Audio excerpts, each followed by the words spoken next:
లూకాసు వార్త 15వ అధ్యాయం 8వ వచనములో ప్రజలు ఏ సిరికైనను 10 నాణ్యములు ఉండి ఎడల ఒకటి పడిపోయినప్పుడు అది నిలుక్కుని వెతికి చీపిరి పెట్టి తుడిచి చూసుకుంటుంది అని రాయబడి ఉన్నది.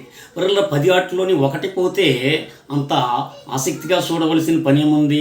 ఒకవేళ 9 ఆటలతోటి ఉపయోగించుకోవచ్చు కదా అని మనం అడగవచ్చును. తిరిగి దేవుడు ఎందుకు అంటున్నాడంటే ఆ మాట అందుకే ఒక్కొక్క నాణ్యము ఒక్కొక్కటిని కూడా ఒక్కొక్క తులము లెక్క. అందుకే లేవీకాండం 27వ అధ్యాయము 7వ వచనంలో చదివితే అక్కడ ఒక ఒడంబడిక ఉంది. స్త్రీలకి 10 తులాలు అని రాయబడి ఉంది. అందుకే ఈమె ఒక తులము అంటే ఒక నాణ్యము పడిపోయింది. ఆ నాణ్యం పడిపోయిన దాని కొరకు నిలుగుతుంది. అది దొరికితేనే దేవుడి సన్నిధిలోకి వెళ్ళవలసి వస్తుంది. అది దొరకకపోతే యాజకుడు బయట ఆపేస్తాడు. అందు గురించి ఆమె తపన పడుతుంది. మనము కూడా చాలాసార్లు దేవుడికి మొక్కుబడులు మొక్కుకుంటాం, దాన్ని విడిచిపెట్టేసి మరొక మొక్కుబడికి వెళ్తూ ఉంటాం.